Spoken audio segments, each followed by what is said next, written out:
I'd like to welcome everyone to our second official Median podcast. So we have myself, TG Talkin. As you can see on the stream right now, this is some footage of my Procton that I've been playing. And we have Toxen with me, who was on the show last time, as well as Bojac, who couldn't make it, but is here this time. So, How you guys doing? Sup?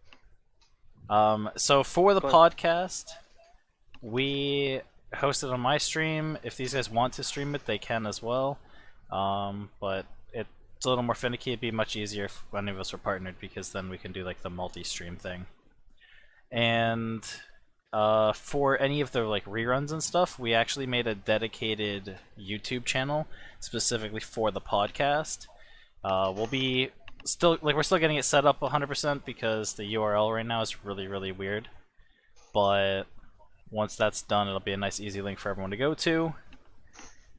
So yeah, I think the first thing we're gonna do is I'll let you guys talk about the classes that you've been playing and such, because most people already know I've just been pretty much playing Unholy Paladin at this point. So Toxin, do you want to take it away? Yeah, sure. I'm gonna ask you a question first. Do you not believe in the drop filter? Like I'm watching your screen. I was gonna say the exact same thing. What is that, dude? How can you play like that? Okay, how can I play like that? It's really simple.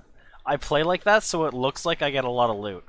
So, because I know I don't get anything. You do it solely for making yourself feel better. That's it? Yeah, I do it because I run like 40 MF and I know I'm not going to get any drops, so I make it look like I'm getting a lot of drops, but there's nothing actually happening.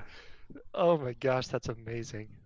That's the best answer I think I could have gotten.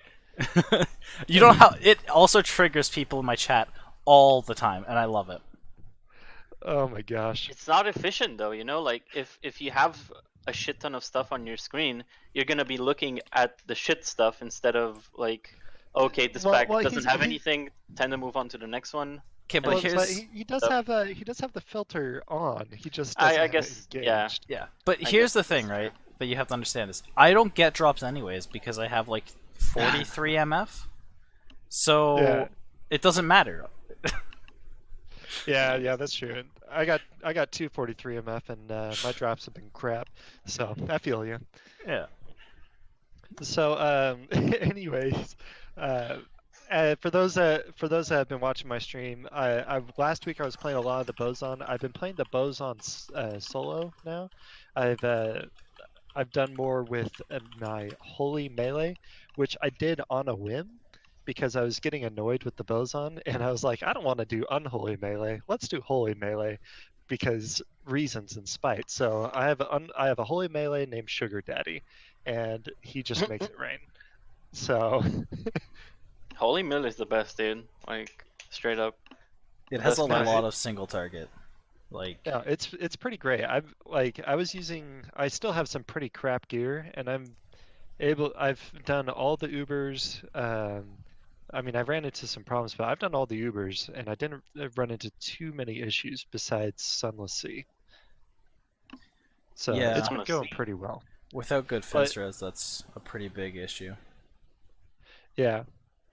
The main problem is also because everybody's invisible, I didn't know where to attack, and so I'd get surrounded and insta-give before I could get my life leech going.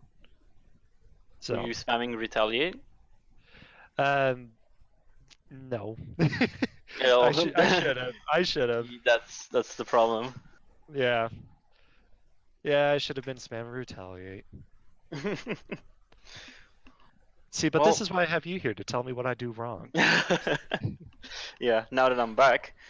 Well, I don't have much to say on this topic. I've been away on holiday. I just got back literally an hour ago, but I have managed to squeeze a bit of median in between getting sunburned and all that shit. So I've gotten a unholy melee paladin up to level 105 and gotten like 4 charms, and that was basically my whole week.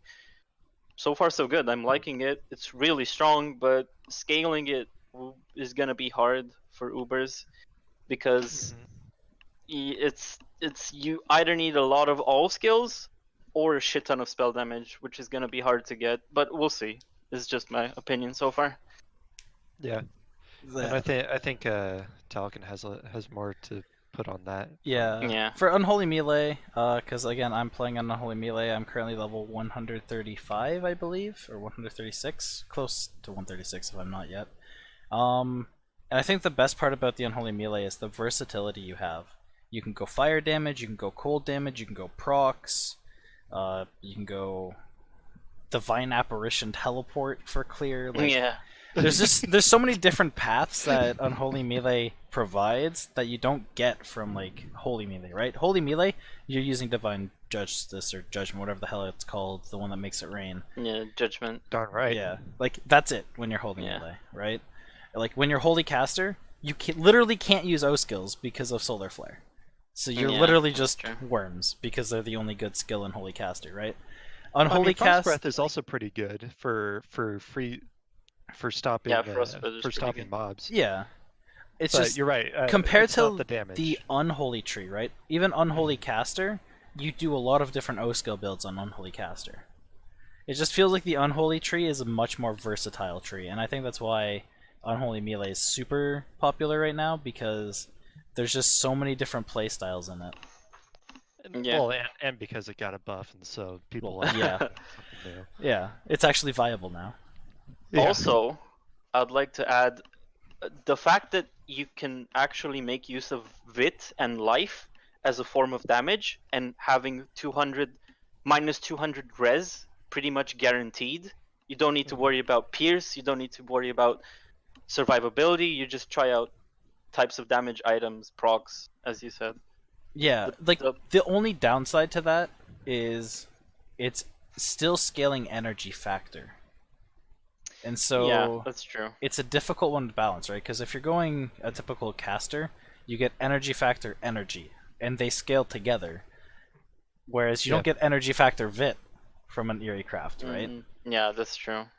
So Yeah. it's a little rougher to try and scale that route. It's much easier just to load up a whole bunch of Vit and load up a whole bunch of spell damage and kind of just don't pay attention to energy factor. Because trying to balance all of it together is a little more difficult. You definitely need some higher tier items for it. Yeah, I can see how that would be a problem. So what are you guys hoping to accomplish in like the coming weeks? Well, I know for me, I want to get my paladin up to 125, 130. I'd like to get my Bowzon up to 130, and chances are I'm probably going to start a new build here in about a week and a half. I'm kind of enjoying leveling various characters and just trying different crap out, which I didn't really do too much in previous season of Medium XL. Typically, I'd stick with my main and maybe level 1 or 2 other classes, but changing it up is really nice. Well, the thing that I'm hoping to accomplish is start playing the game and just trying to see how far I can get this Unholy Melee character, and either respecking to Holy Melee or creating a whole new character and updating my videos for my Holy Melee guide, and finally killing Samael would be a good place, but not for this week, maybe the coming weeks. You know, if I ever end up trying to kill Samael, I'll let you know, because that'll be a day. Yeah, I've actually never even gotten a good attempt in, just because of how Expensive. yeah, expensive. The barrier to entry was reduced a Yeah. lot this patch, so I feel like Yeah. attempts are going to be a little more common. Yeah, I'm feeling pretty confident about Samael this league. Yeah, Patch, I'm season, I'm whatever okay you with wanna call it. attempting him now.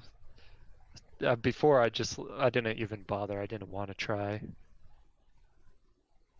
Yeah, there wasn't really much incentive. The items were and still are pretty good, but you're wasting a crap load of time for a 5-minute fight, and you're not guaranteed of getting anything. But I think we should talk about Samael. I have a lot of things to say about Samael, so we should probably just move things along. Yeah. Can I ask one question to Talcum really quick? Go ahead, man. So, looking at the screen, looking at what's being shown, you're not using your Beyblade build. Can you Okay. talk about the changes that happened there? Okay, so for my character, I had to stop using the Beyblade because it's broken. It's literally been Like bugged. overpowered? No. Like the item is Oh. literally not working as intended, Oh. and it's been like that since it was released. So the Hammer of Yalm, the Whirlwind Hammer, the Beyblade idea that we had was simple, right? All we have to do is stack Vitality, and we get our Fire Pierce.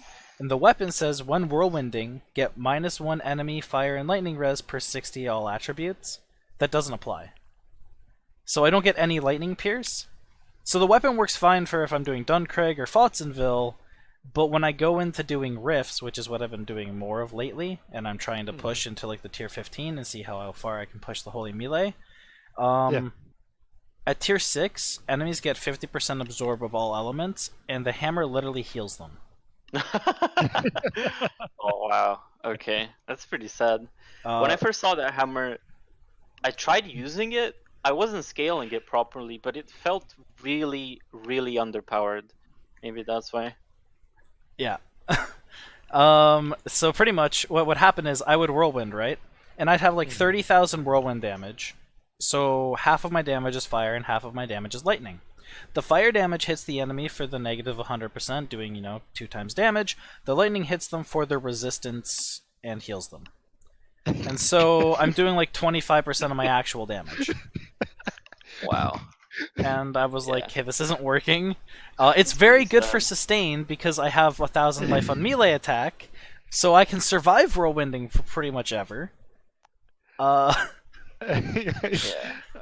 It's Man, just I wish I would have seen your stream during that.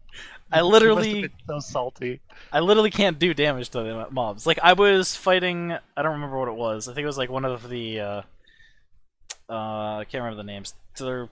They spawn all like the remade flesh, and they put this like healing ring down. I would spin through it, and its health bar wouldn't move. And then I would weapon swap, and I'd walk over and like poke it twice, and it would die. And I'm like, all right, something has to change if I'm doing riffs. Yeah, you probably just didn't stack enough lightning pierce for Well, it. to stack enough lightning pierce for it is pretty much throwing away all my other gear slots, and I'm like, I can't do that for just lightning pierce. It didn't fit well enough for what I was hoping. Like for farming normal content, it worked fine, but yeah.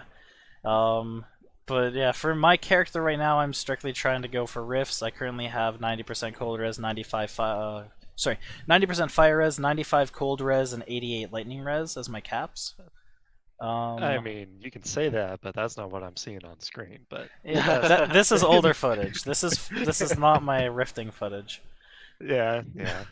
My rifting footage was me going in there thinking, my resistances are good, and then getting two-shot by Phobos. And realizing that it doesn't matter what my resistances are, he just does too much damage to face tank. Yeah. So I guess in that respect, Bowzon is superior. How is Bowzon, by the way? Is No, but Bowzon is really strong. I feel really bad because I was playing it terribly, but Bowzon is very very strong. You're still a glass cannon, so if you get sneezed on, best of luck. But if you use a warm shot and you got your flat damage up and you're rocking your life leech, you can actually handle most things pretty well. How are the new skills? She got like 1 or 2 skills, I can't remember. Yes, the new skills. So here's my thoughts. Sound good. Well, there's good things and there's bad things. There's more bad than good. So the Sunstrike was replaced with Trinity Arrow, as you may have read, and Trinity Arrow has the main appeal to Trinity Arrow is it's really good single target, but only at the very center. But it's it's really small. It has a really small area of effect, and it's very difficult to get that very center attack right where you want it, because if they move at all, then you don't really do damage to them. So it's only good on stationary single targets. And even then, when you let's say you right click on a totem. Okay. let's say you right click on a totem, it's that hitbox is like a barely behind it, and so you have to click off Click. to the side and then move it onto it if you want to get the full damage. Oh wow, that sounds pretty bad. Yeah. It's pretty annoying for bosses that have a little bit bigger hitbox. It's not a big deal, but again, if they're not stationary, it doesn't matter.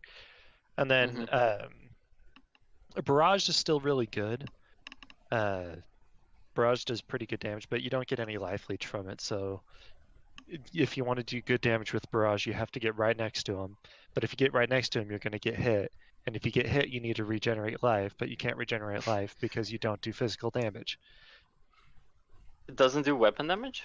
It doesn't do physical damage. So it does Oh. 75% weapon damage, but it's of that, each third of it is broken up into lightning, cold, and fire. Yeah. That sucks. Yeah, that sounds pretty bad. Yeah. And so, like, when I first read it, I was like, yeah, I kind of want to try doing this elemental Bowzon build, see what that's like, but that didn't work out. That's pretty sad. That's why I felt bad, because, like, I was trying so hard to make it a thing, but it was never going to be a thing. So you're basically just playing pre-buff Bowzon? You're completely ignoring the new skills? I still use Barrage and Trinity Arrow for single target, but I'm only using I only use Worm Shot for clears and everything else. Yeah, I think that's one of the issues is like they added the new skills to Bowzon, but then they just buffed the existing already like meta skills that Bowzon used. To the point that they're just already like they were already good, but now they're just better. And I feel like go ahead, Tox. Oh, you just reminded me that Dragon Lore, it gives Elemental Pierce, but you're not doing elemental damage anymore. Because again, you can't really use it, and so you lose the flat damage from Dragon Lore. You do get physical resist, which is really nice and necessary, but you don't get the bonus from the piercing damage unless you're doing single target, which is nice, but it would have been nice for clears as well. Yeah, it's just a really rough situation for the elemental spec because like until you have amazing elemental gear, it's really hard to try elemental. And that's pretty much for any build ever, right? Like exactly. Even Holy Melee has an elemental spec, but you need to have the gear to make it work, like Bad Mood Rings, Dementia, stuff like that. Yeah. Yeah, exactly. So those are my thoughts on the new skills. Overall, it's the buffs to Worm Shot and Dragon Lore, for all the bad things I've said about the physical resist it gives now, is really nice. So Bowzon is still a plenty viable build. It's still pretty good, but it's not a beginner build for sure. Oh yeah, it's never been a beginner build. Just like Sin, which I've heard it's pretty good now, but they kind of fucked it. What's up with that? All right, well I guess we can go right into the Trapsin changes because I know a lot of people were not too happy on this one. Very bitter. So I'll just bring Trapsin up on the stream here real quick for everyone. So the changes we're talking about is the Trapsin tree. And a lot of people were playing this because, back in regular D2, people play Trapsin, right? So you have a lot of people that come to Median and they're like, hey, a familiarized sort of build. So the thing is the Catalyst Trap. Catalyst Trap used to have a cooldown of 10 seconds, and people were already saying that felt sluggish and slow because you had to wait for this 10-second cooldown, and a lot of the endgame bosses just teleport everywhere, and the Catalyst Trap range is really small, so they're almost never in it, so you're rarely ever using this for a boss because bosses don't stay still. Because people were using the trap tree with claws and doing like this melee trap hybrid, they were getting, a double dipping bonus because you don't have to scale pierce for your traps. Your traps automatically get it. So you can do whatever you want and still have traps. As well as having 50% spell block, due to the dual claw block being a 50% block. And so instead of going and nerfing the combination of the two, they just nerfed Trapsin. So people that were playing the combo don't really care because melee claw's already good in its own right if you have the gear. Yeah. And then people who were playing strictly Trapsin, which was, I would say, a large majority of the Trapsin players, just switched to Throsin because Trapsin turned into a pile of garbage. So they basically added 10 seconds to an already super long cooldown. And just basically killed the class. Yeah. So well, they killed the pure variation of that class. We should mention that. So what? Sorry. The pure variant. The pure variant. Oh, the pure variant. Okay. Yeah, because if you do melee trap, it's still plenty strong, plenty viable. But if you're going pure trap, which a lot of people were, then it's pretty rough.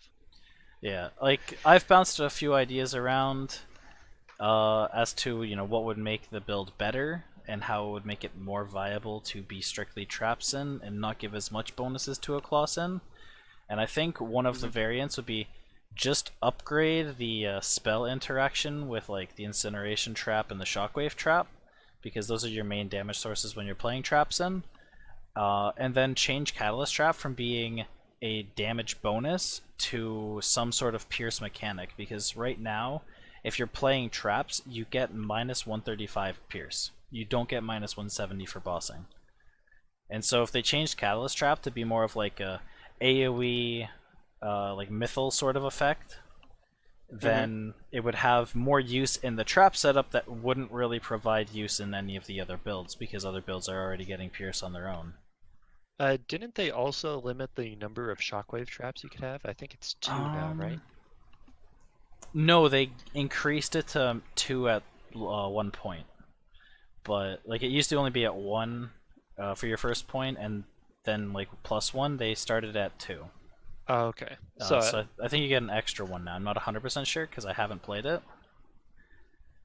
And I was gonna suggest what Ekital says in chat. How about making it so that if you're playing trap, it disables the claw skills entirely, just like the holy and unholy mechanics?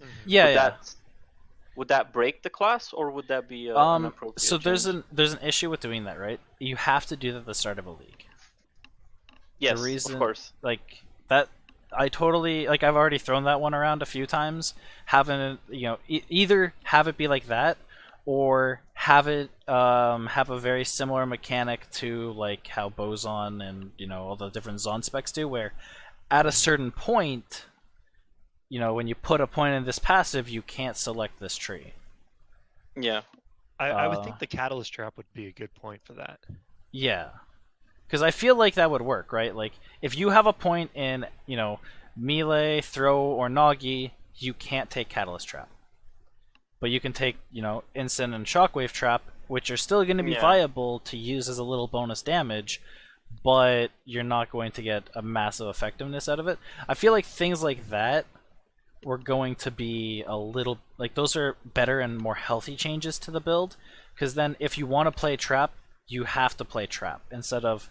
Oh, I would just splash Trap into my melee build because it's easily scaling similar stuff. Yeah. Which is, as you said, basically what they did with the Zon, which I'm actually okay with that. I'm okay with how they set that up.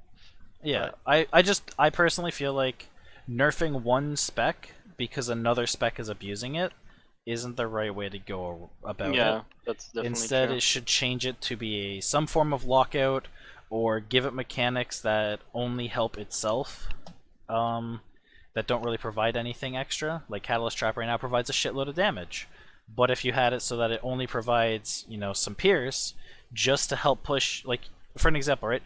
Catalyst Trap gives you minus 25% pierce at level 1, plus minus 1% per level up to 10 levels, meaning 35%.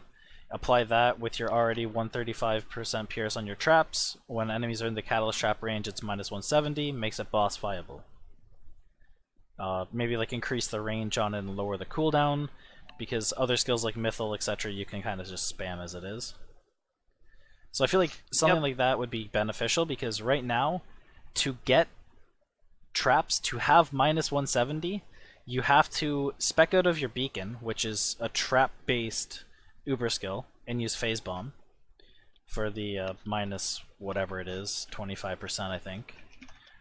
And then on top of that, you have to have some other thing like Mythal, etc., to hit minus 170. So right now, it's just a little too inconvenient to even attempt bossing on Trapsin. Yeah. So as it stands, is just filler for other builds. Yeah, and I don't like Okay. that idea, right? Because to me that feels like the neutral tree in Pally, right? Mm-hmm. But neutral tree is supposed to be a filler. That's what the point of a full buff tree is. It's not supposed to neutral, be a main. You can play full neutral and it's still viable. It's still Oh, trust me, pretty good I know class. all about that. Oh yeah, I forgot. I forgot who we were talking to. I had But the thing 50,000. Go ahead. Yeah, sorry, go ahead. Oh, I had The 50. thing that really bothered. Okay, All right, Bojack, go, you go, first. go. Yeah, Bojack Okay, first. okay. The thing that really bothered me, even though I just the first thing I came on, is that they literally completely destroyed it mid season. I don't agree with this kind of super hard nerfing mid season after you're like, oh, a new class, it's busted, it's really good. But it's a bit too strong, so let's completely destroy it. How about like just let the people have fun with the build, the new build, and nerf it next season or 2 seasons? But I don't think we've ever had this kind of harsh nerf mid-season to a fresh new build. It just feels. Was it that overpowered that it needed such a harsh nerf? Toxin, would you like to respond to it? I have no idea how overpowered it was because I didn't play it. But looking at like the statistics, I didn't see assassins, taking all top 10 spots in the ladder or anything. I mean, I saw more paladins up there than I saw assassins. So clearly Unholy Melee's working, but it wasn't touched. Yeah. I mean, it was really strong. It was really strong. I don't think it needed I don't think Trapsin itself needed the nerf. I can't answer for the melee trap combo, but there in the developer's defense, it was only, I think it was the next day after the season launch that they nerfed it, right? Yeah, it was a couple days in, but it was like 1 or 2 days. Yeah, it was really close to the start. But I do agree that having a big nerf into the season when people are starting to, are running Ubers and they got their gear planned out. I mean, it's a little rough. So maybe a softer nerf would have been better instead of doubling the cooldown. But yeah, it's like, for example, with Unholy Melee. Unholy Melee did get a nerf as well at the same time, but the nerf that Unholy Melee got was more needed, I would say. Divine Apparition. What did they nerf? So Divine Apparition with Grim Presence deals cold damage, right? Yeah. But people were getting it to do like 40,000 damage. To the point that... Did they nerf it? Yeah, they nerfed it by like 40% or something. Oh. The thing was, right, at that much damage, one teleport kills the entire screen. Yeah. Well, that's a needed nerf. Yeah. It went from a pure mobility skill to a good AoE damaging ability for Unholy Melee, but it proved to be a little bit too overpowered. They tweaked it. It's still good damage-wise, but it wasn't. If you built purely for it, it was your bread and butter. But Unholy Melee is still playable even with that nerf. It's not like they completely killed the spec. I mean, I have people that jump in my stream that still say they do like 23,000 damage Divine Apparition. And I'm like, 23,000 damage is still pretty freaking good on a teleport. That's a lot of damage, especially on yeah, definitely. But I mean, for all the crap that Trapsin has gotten, it still does. if you're patient with it, can still do pretty well. I mean, I play with Incognito Man, and he had a Trapsin, and he was still able to clear things pretty well. It was just it turned from fun to more painful because yeah, I can agree with if that. that makes sense. Yeah. Well, an example for that one was yesterday. We were running rifts in 8-player games, and we were running. I don't remember what tier it was. I think it was like a tier 6 or a tier 7. And Incog was in the game, and we ran into a corrupted assassin. So in rifts, you have these corrupted mobs, which are like, and it's like the old Trapsin with like Emo Bomb, Limpet Laser, and stuff like that. Yeah. And we watched for like 15 minutes as Incog tried 1v1ing himself. It was so brutal. He'd put down Catalyst Trap, right? And it would teleport to like 2 rooms away. And then he would sit there and wait 20 seconds to cast Catalyst Trap again. Oh my god. Oh, he must have been so mad. It was, and then he killed it. Like literally took like 10-15 minutes. He killed it, dropped nothing. Yeah, of course. 'Cause why would it? It was a rough time. Oh my gosh. So I definitely feel like Catalyst Trap is real garbage once you go to mobs that Teleon strike. Oh yeah, definitely. Gosh. Can you even kill like tele easy bosses such as Sin with it? It's still probably really annoying. Yeah, I'm not even counting Astro or the more annoying ones. I don't even know if you can do Astro on a Trapsin. Yeah, Astro's pretty. Just because like all your stuff is AoE, so you're gonna be killing totems. You have to do unaggroing strats probably, where you blink in, cast your shit, run away, blink in, cast your shit, run away. Yeah. It's probably just tele suicide bombing, just like the challenge with Summoner Necro for last season with the birds. What you would do is just spam your birds and teleport in melee range of Astro, deal damage, die, and rinse and repeat. Yeah, it's just I feel like there's better ways they could have went around the interaction with melee assassin and Trapsin that wouldn't have been harmful to Trapsin while also not providing for melee sin. Because I think like the big issue is the defensive stats that a melee sin gets, right? Yeah, with the perfect being the dodge, the claw block, the DR, the avoid. Yeah. All of that. They just get all the things I want so much. They get free max res as well. Do they? What? Yeah. Is that new? Yeah, it's one of the new skills. It's the first skill in the Trapsin set, or like skill tree.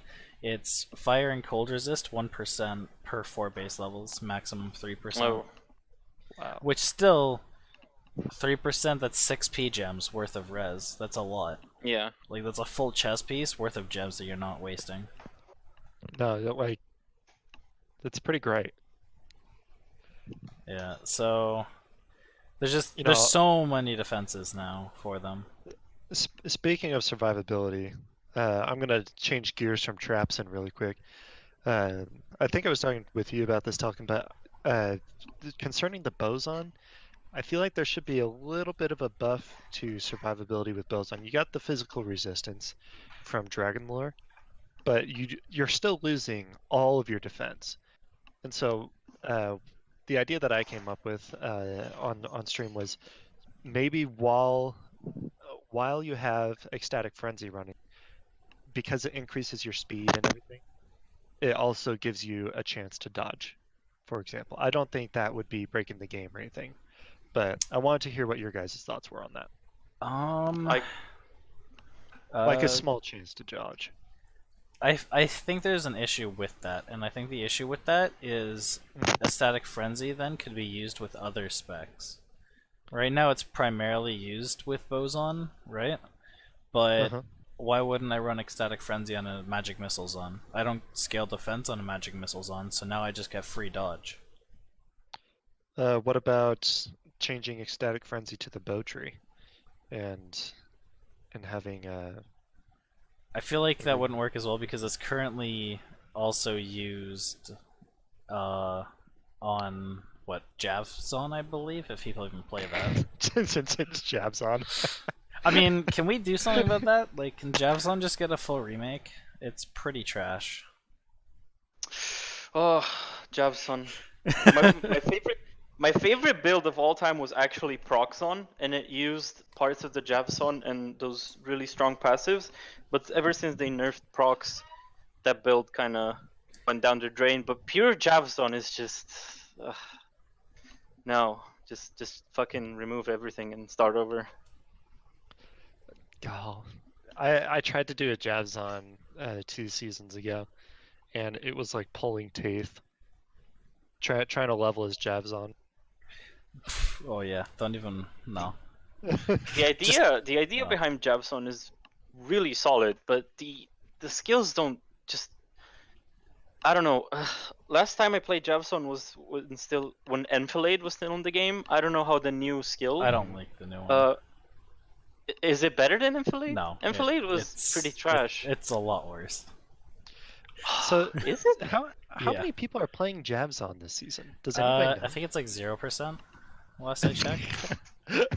So like, I guess I'll go quickly over Javzon. It wasn't really in our list of things to do, but I did play a Javzon on season 1 of Sigma. Okay, yeah, there is Sam Kyo in chat that plays a Lightning Fury Javzon, which doesn't count because he's using an Oskill. He's not using the Jav tree. Oh. Is the new right. Lightning Fury Oskill Hacks. good? He showed me a screenshot. He has like 20k damage, which is pretty solid. Oh wow. That's Um, really solid damage. He uses Moonbeam. So here's the issue, right?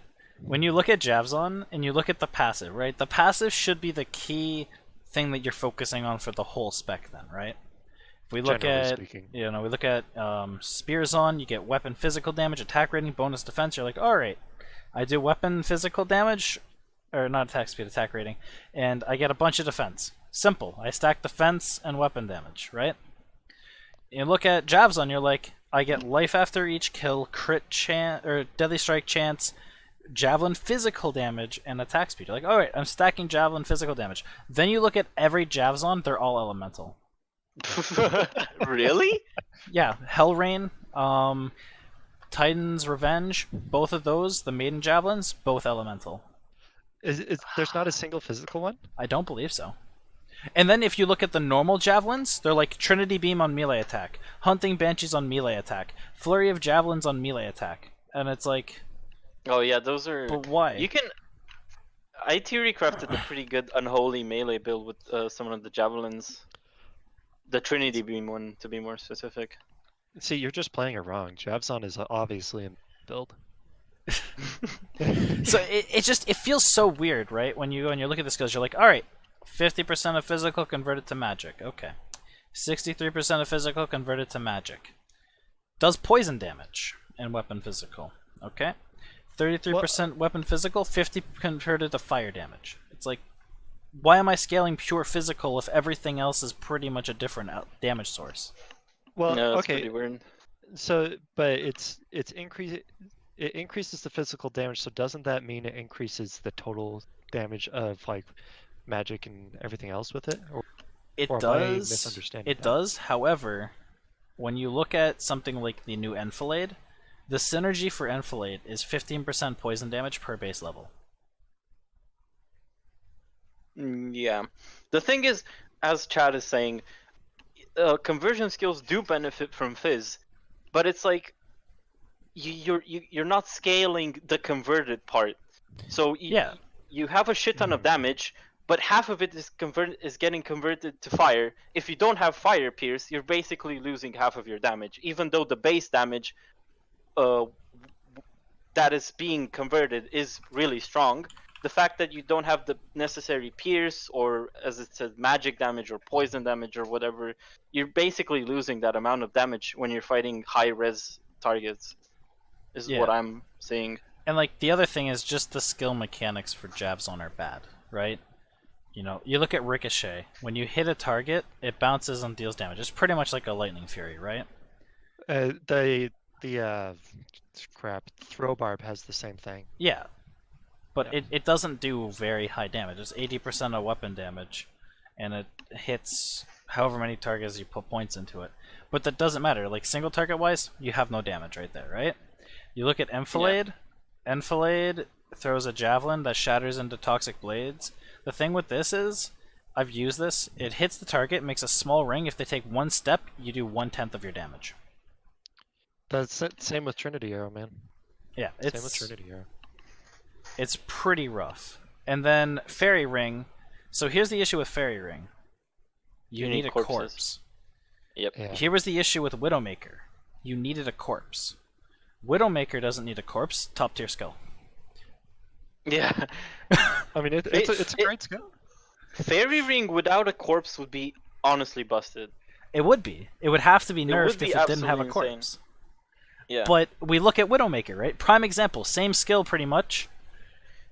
A Widowmaker didn't need a corpse, it needed a minion. Oh yeah, it needed a minion. Same variant though, right? Yeah. Like you needed something to cast a skill. Yeah, yeah. And like honestly, the only way to play Bowzon is to have Titan's Revenge, which is like 200 something % requirements. So good luck. So what I'm hearing is I need to play Bowzon next. Totally. honestly, just get the Bowzon Lightning Fury set because Sam's been playing it and he says it's really good. So if you want to play Bowzon, just play classic LOD D2 Bowzon and you're good. I want to try it. I want to make it work, and I feel like this is going to be a world of pain for me. Oh So yeah, let's do that's it. right. Heartseeker works because it gives you Maelstrom, so you can be an assassin. What is Heartseeker again? It's an SSU javelin that gives +1 to Maelstrom, or something like that. Oh. Okay. So you can be alright then. you can just be a Throsin, a weaker Throsin, but a Throsin nonetheless. So a weak throw Jefferson. Yeah. How to Oh, make Javson the- good, turn into assassin, pretty much. Like that's the issue, right? It's just nothing meshes well for Javson. I lost video of the stream. Is everybody Oh? else okay? Yeah. I'm good. Okay, I don't know what happened. It just came back. Well, I feel like we've talked a little bit too much about shit builds. Should we move on to strong builds? Yeah, I guess. Strong builds. We haven't talked about Oskills yet. We can Oh, do well, that we should afterwards, have, since but- we're kind of on the build topic as it is. It's up to you. Yeah. Yeah, I feel like we should do the strong builds. So what's currently played on ladder, what people are having a good time with, and then we'll move on to Oskills and sets, and then from there we'll move on to the funny clips, and then a Q&A. I think then we'll wrap it Alright. up Sounds good. afterwards. Keeping it short and sweet this time, not 4 hours long like last time. Yeah, no kidding. That was my bad, guys. Apparently I'm dropping frames. So, hopefully everything stabilizes.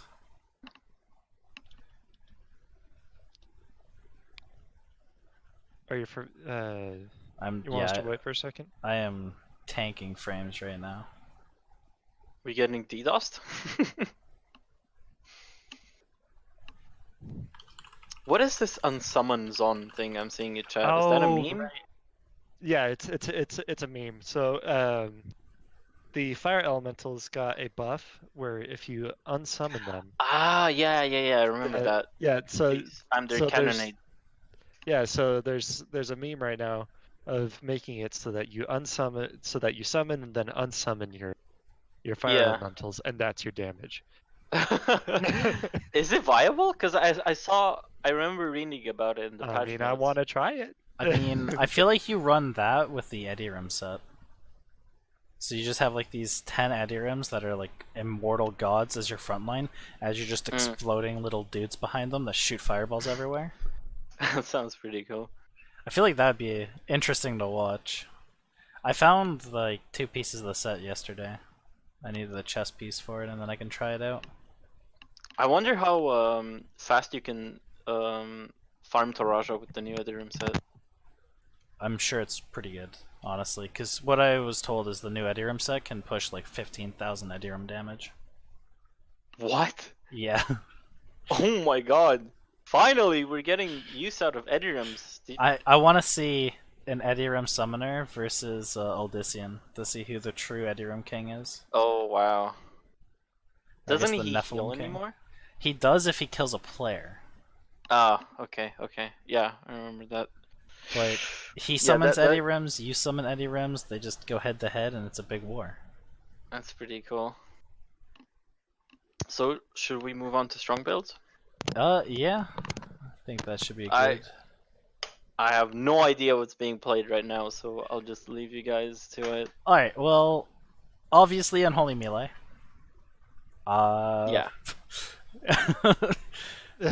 Yeah. Like, Unholy Melee is really good regardless if you play it fire or fire or cold. Either spec is viable. I've been playing a fire proc spec, and I do like 6-minute Flotzenville.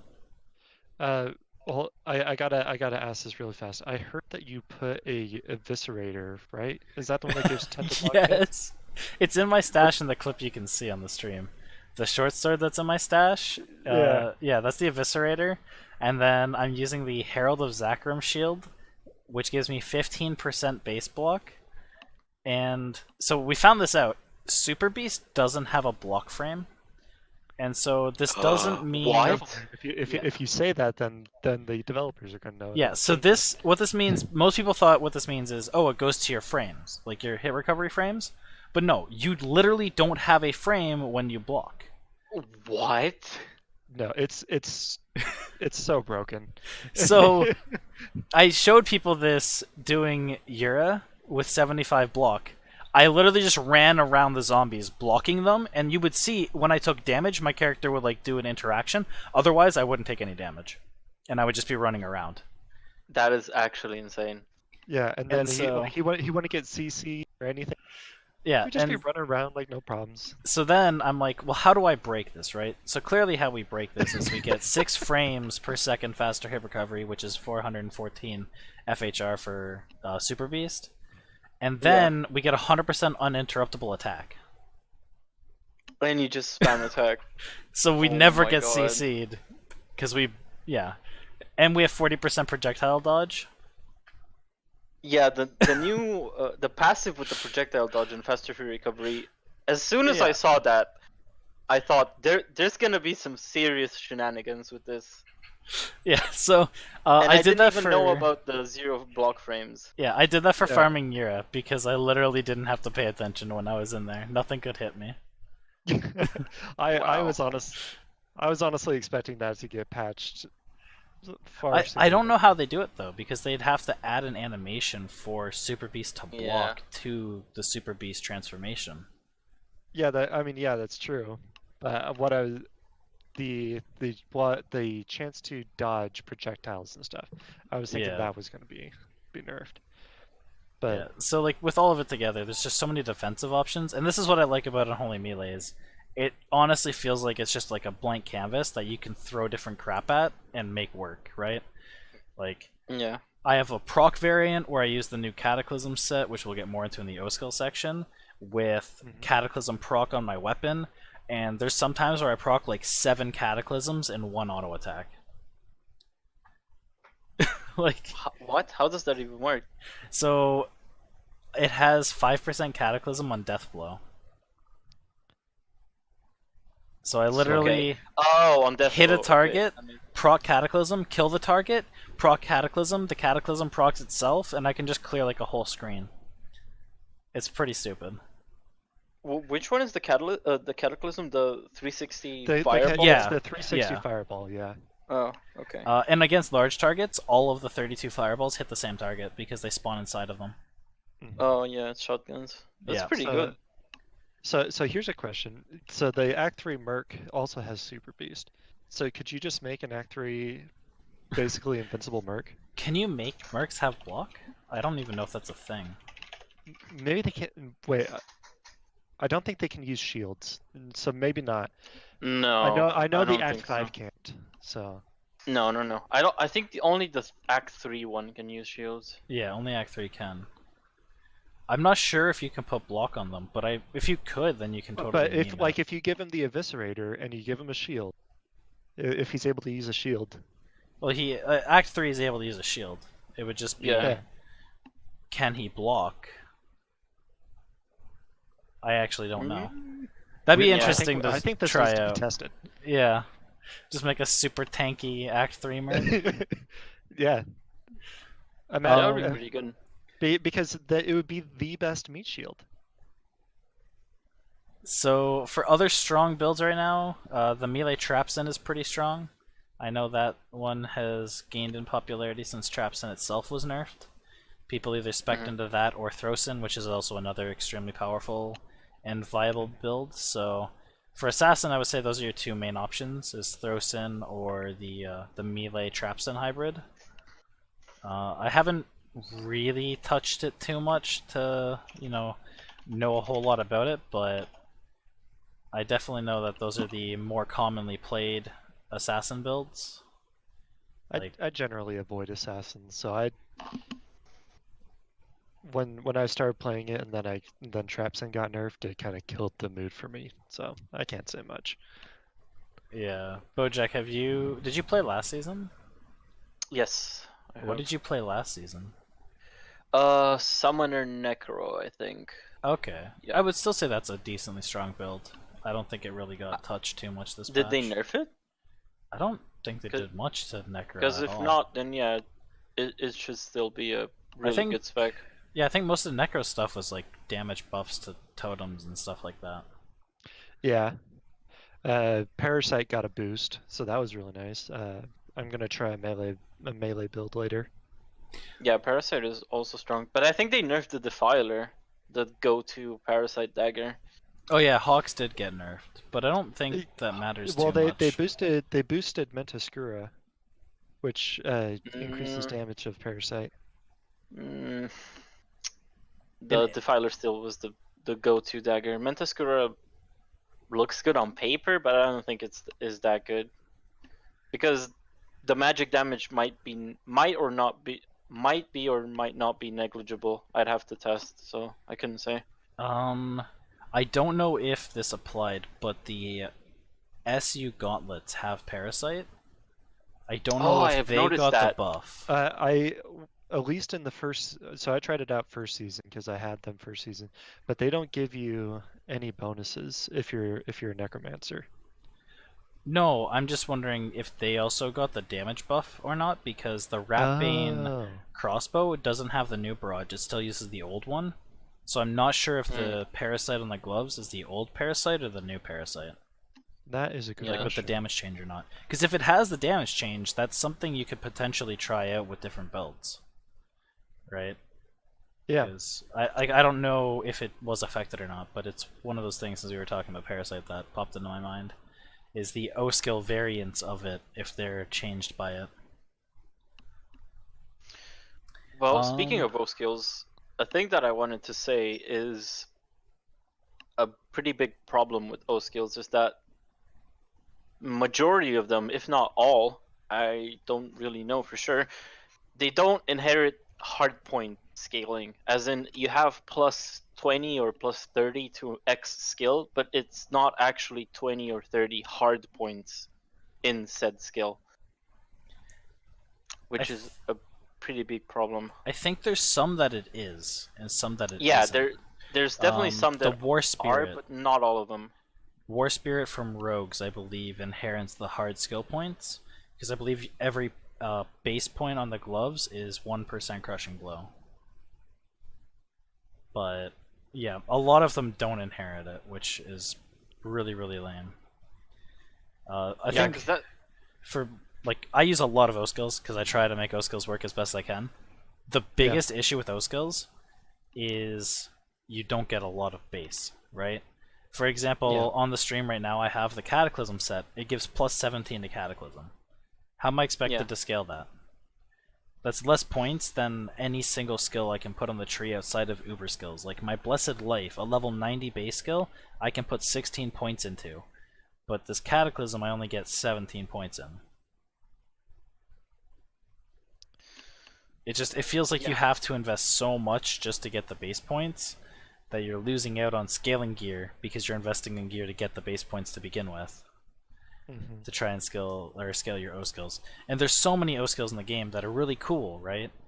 Like Churl, like Rockshock, Churl.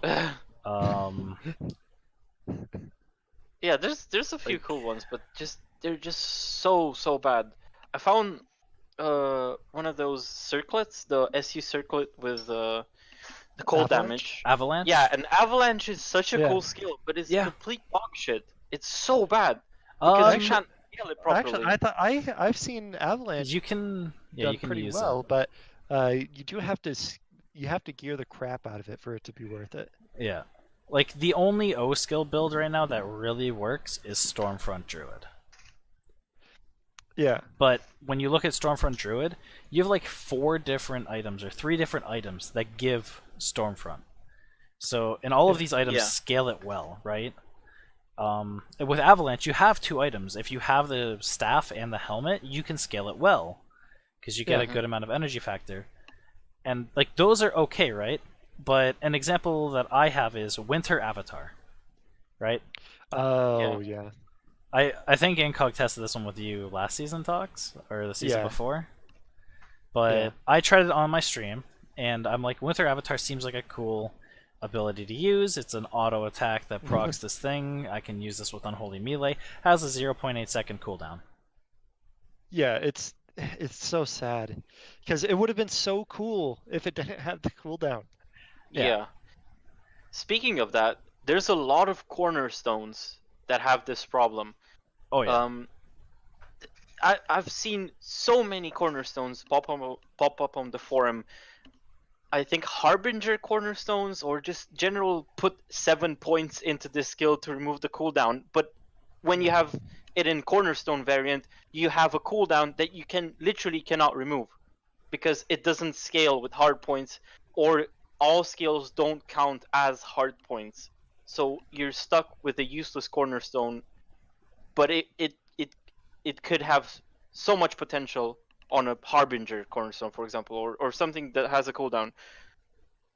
They're so rare and potentially powerful that having one drop and you can literally not use it because of this interaction is just so sad.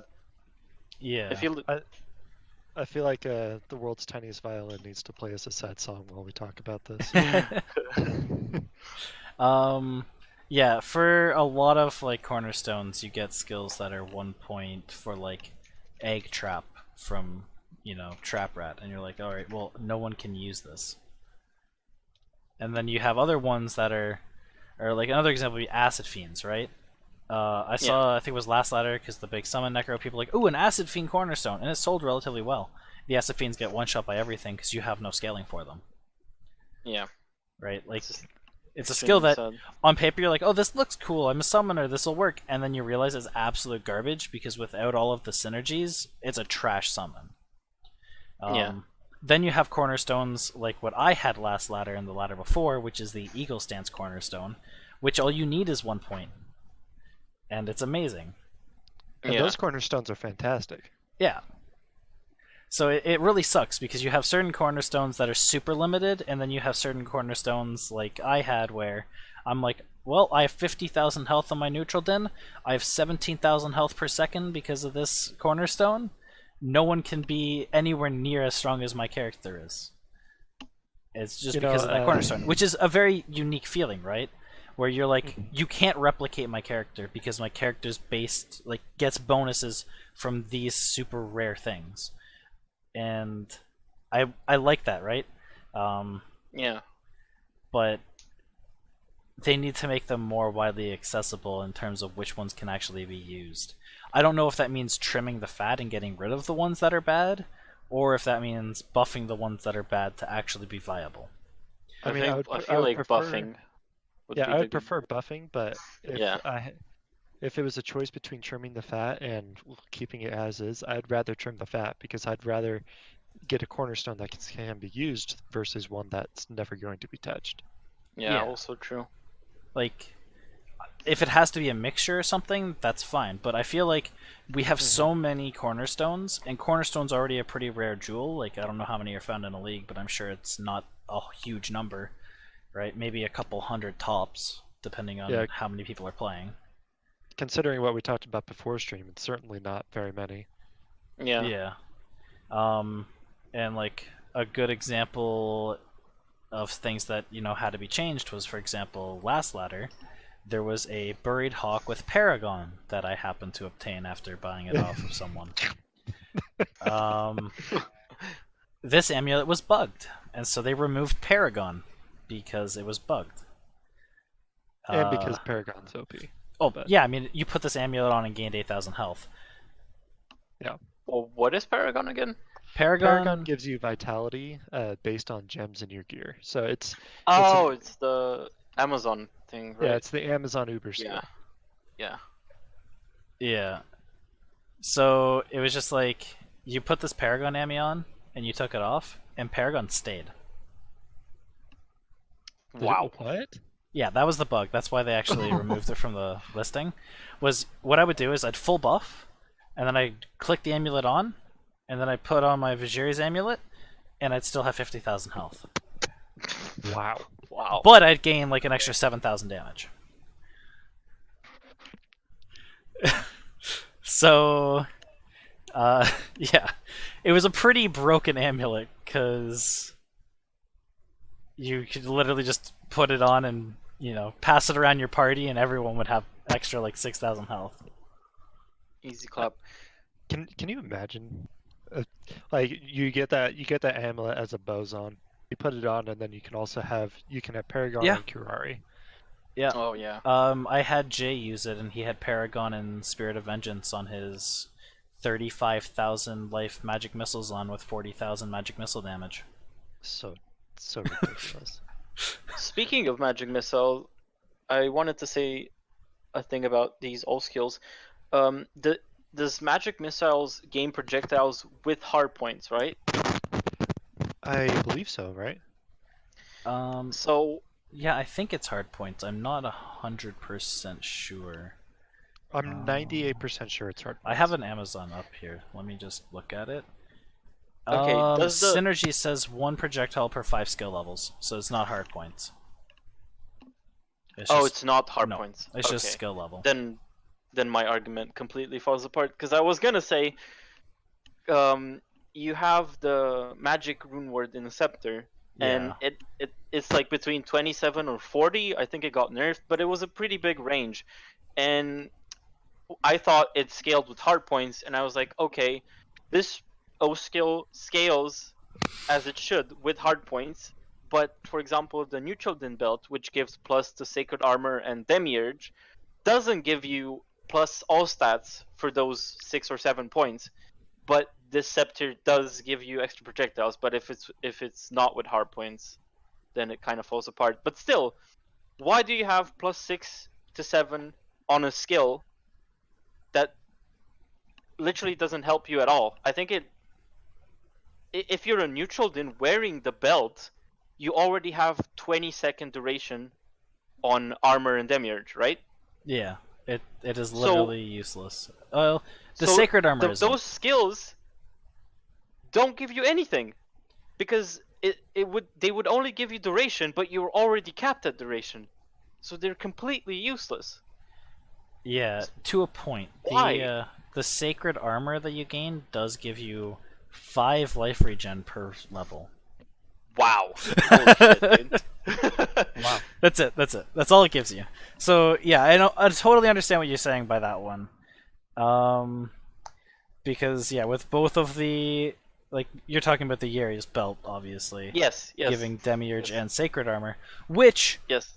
is good if you want sacred armor on characters that can't get it normally, because sacred armor is a nice buff to have occasionally. You pop it when you're in danger. But yeah, it's a neutral din set that's useless for neutral din. Exactly. Like, why? Just why? Like, the whole set's useless right now, right? You look at the set, you're like, oh look, tons of spell, or not spell, but like tons of vessel damage. Oh, I need 1,225 armor on a build that doesn't get armor. Armor? You mean strength? Or yeah, fucking strength. Sorry, my bad. Yeah, it's pretty weird. Why don't you just put points into strength there, bud?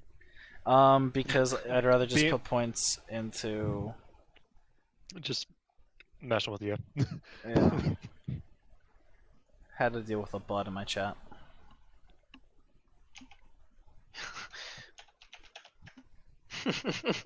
Oh, dude, I've had these bots message me in Yeah. private In saying they want to private? fucking. Yeah, in private. They're like, oh, I saw your X named stream and literally copied my stream name from Yeah. a few days ago. They're like, I want to design you for free overlays and fucking shit. I was like, cool, blocked. Thanks. Yeah. I get these Oh my like God. every other day. Yeah. it's That's why I pretty was slightly annoying. distracted because I was banning the bot.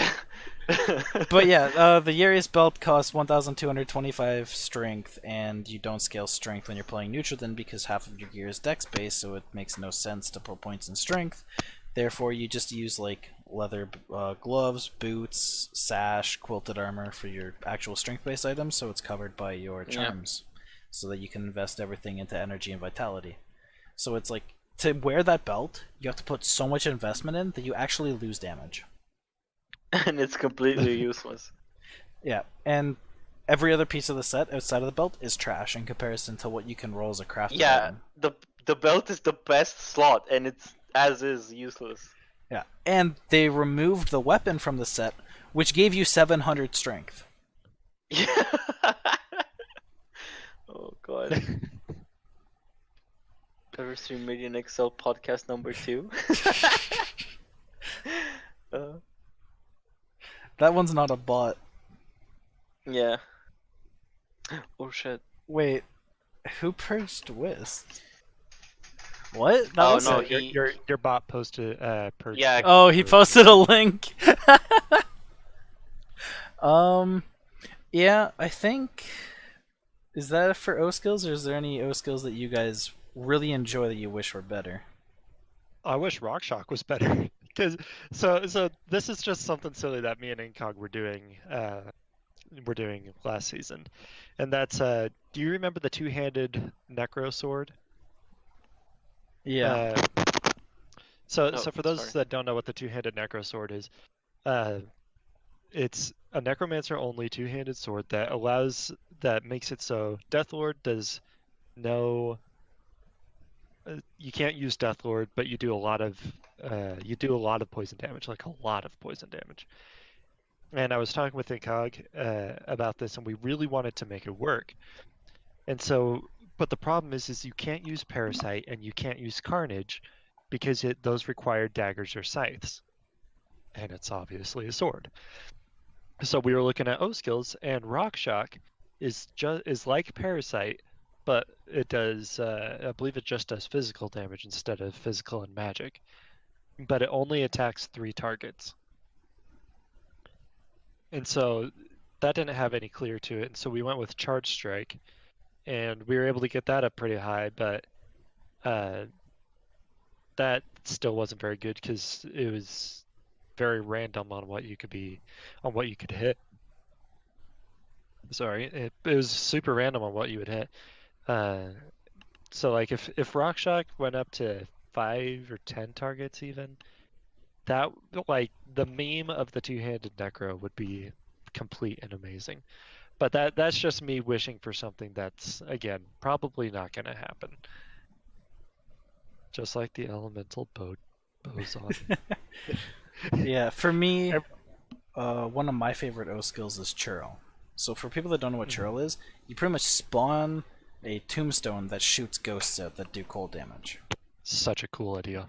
It's like a very it's pretty cool, but classic it's, LOD sort of Trapsin build, right?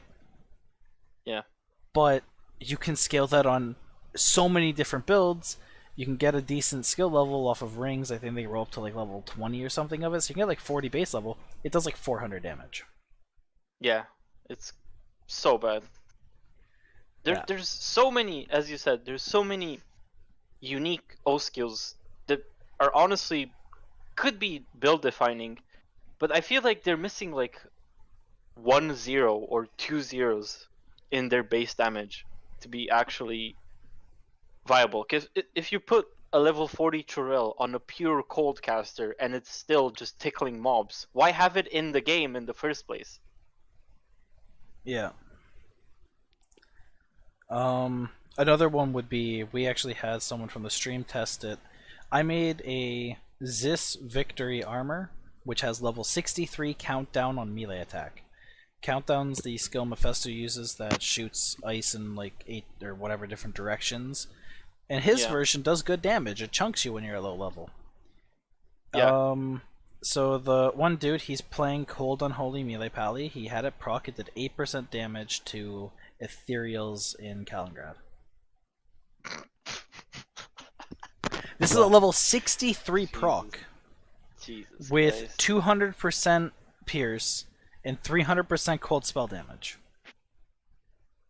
Doing what? Probably like 700 damage? Like, that's pretty lackluster to say the least. Yeah, as I said, they're probably, even though you're having all of the scaling and the skill itself is level 60, maybe even more with all of the plus to all skills, I think there's something wrong with the way they're introduced in the game. Like, they're seriously missing some zeros. In all honesty, just put fucking 2 zeros on every all skill and call it a day. Yeah, it's just, there's so many things that are like, they're so close to being viable. And they just need like a little push, right? Like, Just a little love. I tried making a hunting banshee paladin because of the Dark Feast has like you can have 2 extra projectiles for hunting banshee. Hunting banshee is one of my favorite skills, and I couldn't get the damage high enough. I was sitting at like 4,000 hunting banshee damage with 480% cold spell damage and 400% energy factor on my neutral that I was testing it with. And I'm like, I can't push it any further. Like, I've literally got so much crap that it was just so annoying. Yeah, the skills themselves mechanically are really strong. It's just the numbers are too low. I feel like I've been repeating myself for the 3rd time, but yeah, honestly, just make a season dedicated to Oskills. Don't do anything character-wise, and just buff every all skill that you can buff. It would be so much fun. It would open up so many builds. So many builds. That would be so freaking fun. I feel like they attempted that with this patch, like the Oskill sets. And then you look at the Oskill sets and you're like, alright, people use Frozen Orb. Yeah, well, they attempted it, but they didn't get at the core of the problem, which was what we're talking about here, which is Oskills just generally have a problem with scaling and they don't do enough damage. So, for example, the Victory chess piece, I'm sure it gets hard point bonuses, but it doesn't give hard points. The rune word? Yeah, the Victory rune word. Sorry. Yeah. I'm sure it gets hard point bonuses, but you don't get hard points from it. Now, obviously, there would be problems with, for example, a hard point, the Hellmouth gloves, hard points to Parasite. That would be pretty strong, you know. So yeah, but it being them, let me rephrase it. It's better to have them give hard points and be sort of, dare I say, overpowered, but then tune them back a bit, instead of having you introduce a new item with a cool idea. Oh, plus the parasites. Everybody can use parasite now, and it's still being trash. I'd rather items be introduced OP and then nerfed than them being introduced complete trash and them not being touched upon ever again. I agree, and I think it's the same with Cornerstone of the World. If you can't find a good balance of those items, of like the damage or making one build overpowered or not, then cut back some of the O skills,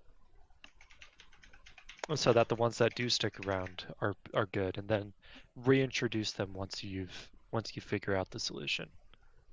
That's my feeling on it. Yeah, one of my issues is stuff like Winter Avatar or Pentagram and cooldowns. Like, a skill that has a 1 second cooldown feels really bad to use, right? Yeah. Because you're like, I can't use this as my main skill because I have to wait. Whereas you play any other build in the game and you're like, hold right click. Kind of like what pretty you're doing much. right now. Yeah, like what you can see on the stream. Hold right click. You see, like I rotate my buffs, I hold right click. I Right, like how you have Bloodthorns on both of your mouse clicks. I think it's one of because them I have wolf stance. So Oh. for fighting bosses, I swap my right click to wolf stance. That's why I have it on both. All right. So I think timing-wise, if we move on to the clips and then do the Q&A, we should be pretty much at 2 hours. We've been going for about an hour and 15 so far, plus the yeah, half an around hour 15. startup. So yeah, Cause yeah, we I can just do remember the last clips time- and then we can do any Q&A stuff. Yeah, because I remember last time the Q&A took like half an hour. Yeah. Yeah, sounds good. Alrighty. So which clip are we going to start with? So we're gonna end with failures because I think that's hilarious to me. Okay, so we'll start with your clip then? Yeah.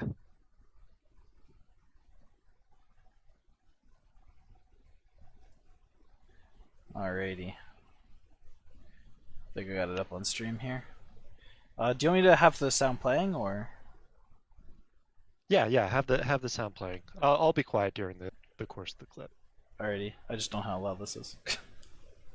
Alright, so we got one clip of something amazing happening, and then we have one clip of a pretty big failure, and you can send Bojac clips. Yeah, if you guys want to send clips, I think Toxen will go through them, and we'll just do like Yeah, but one of those each. are old clips. Like those are really old clips. I thought we were okay. doing clips from this season. If you want clips, I have a shit ton of clips. Don't get me wrong. Yeah, we do want clips from this season, but Yeah. if you're watching your streamer and they do and something amazing happens or something terrible happens, clip it, send it to me. I'll go through them and I'll sift through the favorite ones for that week, and then we'll do. If we have all fails, then we'll just do fails. If we have a mix, we'll do both. Sounds good. So do we go 3, 2, 1? Yeah, so we'll do 3, 2, 1. That because you guys, Talcon hasn't seen this, and I don't think Bojac has, and so we're gonna get live reactions from them. So press play in 3, 2, 1.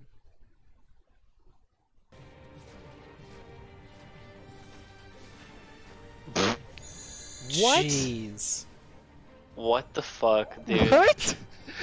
3 SUs off of What? a meth kill? Did you guys just see Wow. Were they good at least? that? I mean, I have never seen that. Wow. They were okay. What the crap? But it was just holy crap. It was insane. Yeah, I think I've had Oh my one gosh. SU drop from Mephisto ever. Yeah. Guys, Guys, can can we we get get a a clip clip of of that? Yeah, three. Every single unique dropped was the sacred unique, and that just blew Wow. my mind. Yeah, I've actually never. Yeah, like, I've never even gotten an SU off of Mephisto. Actually, I got like a set item once, and I think that's it. true story. Do you guys remember the Pandemonium season where you could re-roll sacred uniques into Yeah. anything? Yep. I Yeah. used to farm Diablo. Oh Because yeah, I he would- drops it- a decent amount of SUs. Yeah, yeah, 50-50 chance I would get an SU from him, and then I would just re. That's pretty cool. Yeah. I re-rolled Khazra Plate. Wow. All right. Nice. So this next one, I'm gonna do a little bit of background on this one because it's not explained super well. But this is from EU Sheep, and I was actually the one that clipped this one, but he used a UMO on his bow, but when he was reading it, it said flame front on attack, but on the website it says on melee attack. So let's go ahead and watch that.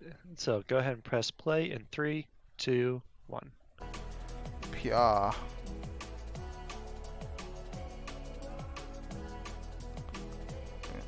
Oh wait. Wait. When I'm so attack. confused.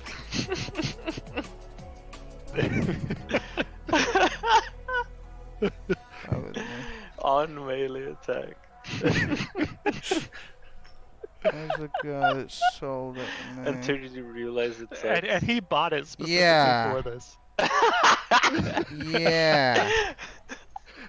Yeah, that's what I'm saying. Visibly confused. Oh He my posted God. in chat. Yeah, That's it what says I'm flank front saying, on dude. attack. Oh Is my this a God. rip? You know why? When you look what it says when you hover over it, that's what it says. Some guy linked it me yesterday. On attack. And you add it to the item on melee attack. PR. Oh, it's so Visible beautiful. confusion. Yeah. I just love how he's just like totally confused by it. And just looks it up and everything. Yeah, he just stares at it for a long time. And he's like, wait, wait. It was so great. It was such a good moment. Could we take a look at the one Glamdring posted as well? It's a pretty funny clip of mine. It's just like 20 seconds. Oh, your mic's I don't have a problem with it. going wonky. Alright. Yeah, let me just bring it up here. I posted it in the Discord. Okay. Yeah, I just wrote to bring it up on stream. Yeah, bring this back. Lost to portal opener. Oh boy. Yeah, sorry about my microphone. It's yeah. I should have charged it when I got home, but yeah, I Oh, do you was have a away. wireless mic? Yeah. Oh, okay. Alright. Okay. 3, 2, 1.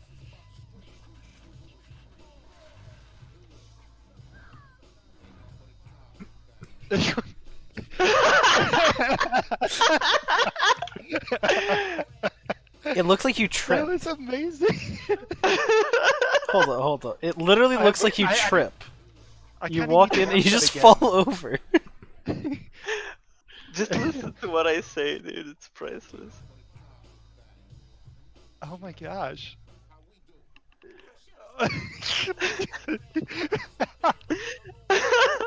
That dude one-shot me. I didn't even fucking see what hit me. What the fuck? It really does look like you just fell down.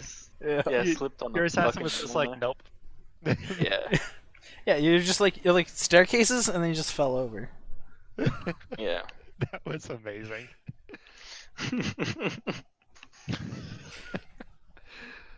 Oh man. See, had that one been submitted, I probably would have put that one instead of the UMO fail.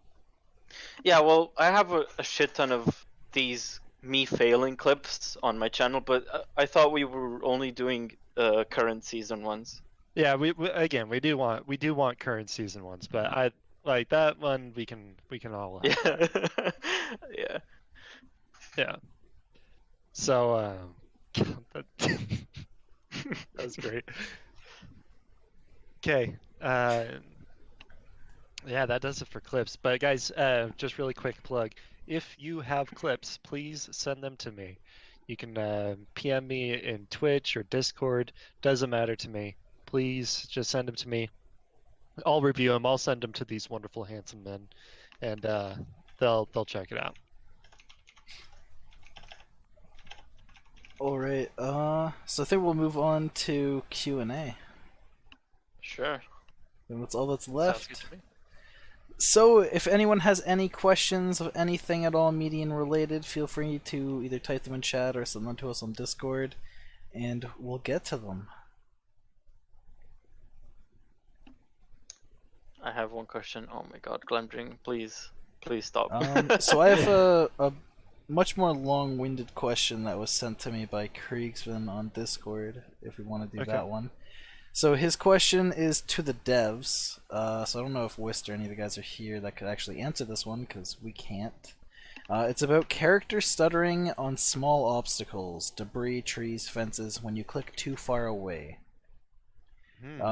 So distance seems to be anything more than the original edge of the screen, which was 640 by 480 resolution, which is about half the screen at 1024 resolution. At this moment, the game seems to stop using Pathfinder and instead tries to move along a straight line to the target. Oh yeah, I've had that happen. That's happened to me a couple times. And then he has a Google Drive that I'll bring up here. I'm not too sure what's in it. It's a whole bunch of clips of it happening. So Wist is actually responding. He says the game's pathing algorithm is retarded. As simple as that. And blame our Lord and Savior Brevik. Oh. Yep. his end to his Why don't you just question. make a new game? His end to his question was: is this stuff situated in the Blizzard DLLs, or is with close code, or is it possible to be fixed? Yeah, I didn't get the I finished get, I get message. I'm getting the feeling that it's not super Yeah. possible to be fixed. Yeah. But, Yeah, that one has to be reverse engineered for sure. Yeah. So I mean, to fix it would be a lot of effort, just from what I know as like an outsider looking in. It's probably the same with anything Diablo 2 engine related. It's Yeah. just, it being not public is just extremely hard to fix.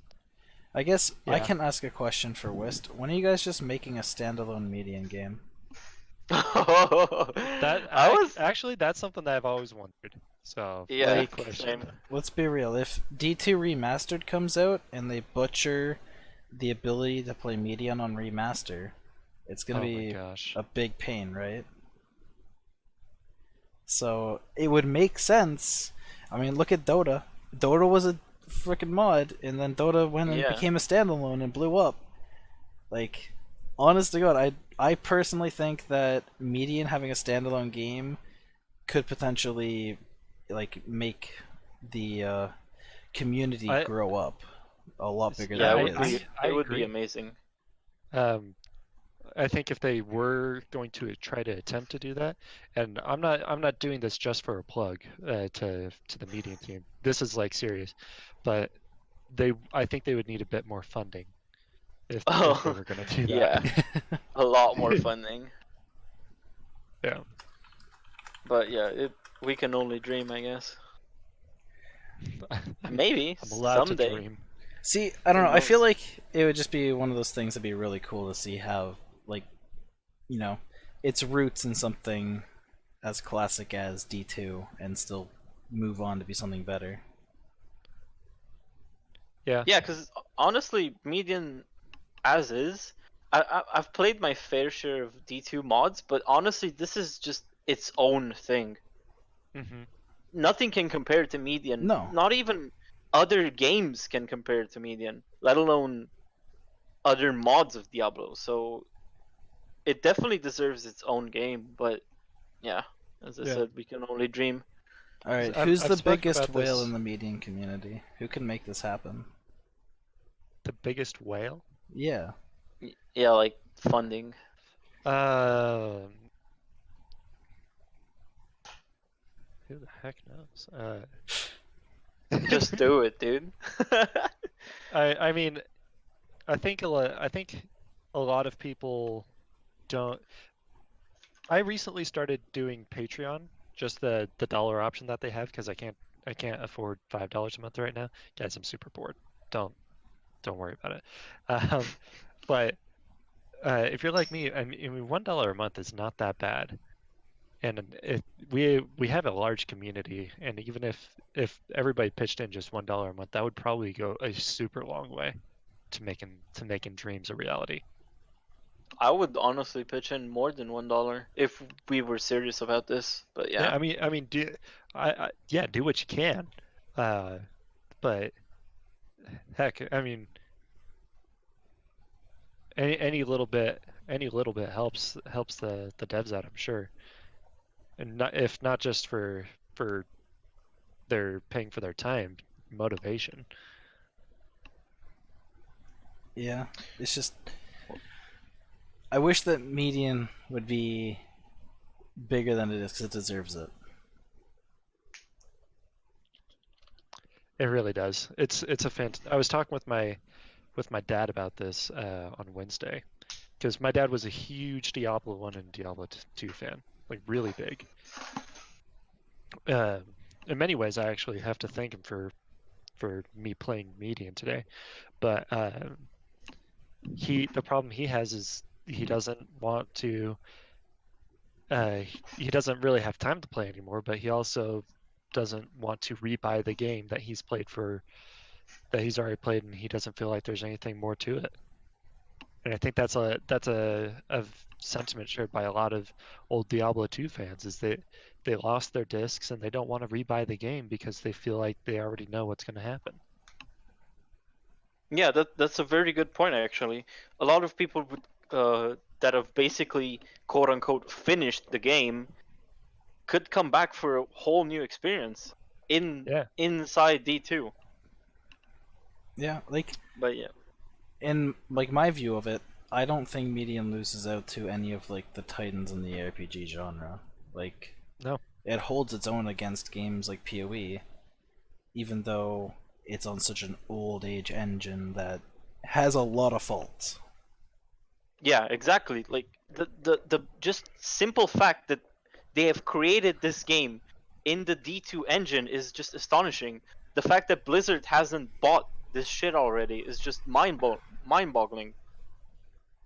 If this doesn't inspire commitment and talent, then nothing ever can. Like, just simple as that. Yeah. We have someone in. Oh, what you gonna say there, Tox? I was just gonna give my closing thoughts on the subject and just say, what the heck is Blizzard doing? Yeah, Like, we have. like why aren't they doing more with Diablo 2? Yeah, it Shall we really move really on to, sucks. I just wanted to read the one person's comment here. Skia Blade. For some reason, my chat's not letting me scroll up. There we go. He said, coming from someone that played a bunch of Diablo 1 and 2, I can definitely say that going back to D2/POD, he can't commit to playing it because he gets bored, whereas this mod feels quite a bit different, or quite a bit better than the games, and it tides him over while he's waiting for either WoW or PoE, the content dump. And I feel like that's what a lot of people use Median for, is an in-between game. Yeah, exactly. And I think that's one of the things with like POD's in the same sort of situation, right? You have people that use that as an in-between game. But I mean, even when you look at like streamers and stuff, we have people like Uber Elite that sit here for a month or two playing Median, even when other games that he play have done something. Yeah, and if you can imagine just making this reality, if it was its own game, if Medium was its own game, and we could do so much more using the engine, and we weren't, and I say we, but the developers obviously, but if we could do so much more with the engine and the graphics and everything, that would open the door up to a whole new dynamic. Because right now, it's a lot of people through word of mouth, or a lot of old Diablo 2 fans, or people disappointed with Diablo 3. But like, I tried to show this to a friend of mine, and he had a hard time with it because graphics are better now. Yeah. And he had a hard time with the graphics, which I personally don't, but I understand that people do. Yeah, it sucks. I just wish there was more that we could do for it. I mean, the whole reason we're doing the podcast is trying to bring the community together and talk about the game and try and improve it the best way we can by offering us suggestions or ideas, etc. So do we have any other questions in chat? That was kind of my own question that just spiraled into a full-length conversation. Yeah, I was gonna say maybe we should move along. Even though I am enjoying this conversation, maybe we should take some more questions from the chat. Yeah. Yeah. So if anybody has questions, feel free to post them in chat or message any of us on Discord, and we'll get to them. We'll probably do questions for like what, another 5 minutes. I mean, yeah. We still have about another half hour of what we chunked out, but I'm fine with ending sooner if there's no more questions. So Yeah, I just don't want to run it too late for Bojac because he just got back from vacation. so Yeah, I there can there stay was about like 30 more minutes. yeah. So there was a question for Bojack specifically much earlier. It was a bit of a throwaway question, but I think it's actually a decent one. And they were asking when you're planning on updating your videos for your guide. Yeah, as I said, uh, so far I'm just planning on progressing with this unholy melee character, and as soon as I swap to holy melee, I will be recording every single kill and just going through going through them step by step. I don't want to give an exact date because uh, ever since I started working, my streaming timetable has kind of been screwed. But like 2, maybe 3 weeks at max, I hope. But yeah, you're gonna have to be a bit patient with me. I really want to update everything, but yeah, time's running low, sadly. Yeah. That's about it. And then we got another question from Sausage Crotch, where he asks, "Where are sets now from the first impressions of this patch? Any particular two-set combo builds standing out?" Um, Oh, and so Random Onions, we're gonna see an Unsummoned Zon played as a meme in 2 weeks. yeah. So someone will get to the Unsummoned Zon build. I don't think I will because I have a hidden project in the works that some people know about and not everyone does. I've mentioned it to the two guys here, and they both are on rails with it. They think it's gonna be fun. So yeah, we have a hidden project in the works that I will stream when it's done. But for the two-piece sets, a lot of people are using the Gela-Mathras combination still. I'd say that's probably one of the strongest. The thing that they did though with a lot of the two-piece sets is they actually moved the benefits that the two pieces gave to the three-piece and reversed like that sort of thing. Okay. So a lot of sets are stronger now with three pieces, but they're not as strong with two pieces. Wiz says he has a hidden project in the work for next patch. Ooh, I'm afraid. We got a question for you, Talcon, from Solilith. Do you plan to invite people that don't stream to your future podcasts? I'm thinking at Incog, for example, that can talk about the unusual builds. Yeah, actually when we first started up doing the podcast, the idea was not to make it streamers only. It was just much easier for me to go and contact streamers because they're, more public than a typical player. But yeah, I'm totally down for bringing people on that, have their own niche in the community or whatnot to talk about different topics. Even if it's just for that specific topic or something. And along that same note, we're still hoping that one day we'll be able to get the developers on, or at least one of them, to talk about their experience in making the game and how they do their process and everything like that. So. Well, yeah, Sausage just asked if any developers expressed interest in joining the podcast. I haven't seen interest in joining the podcast myself, but I know that a bunch of the devs are on board with the podcast being a thing. Sure Balance, Marco, Wist is here for an example.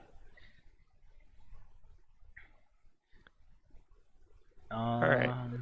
So we got another question from Saiku.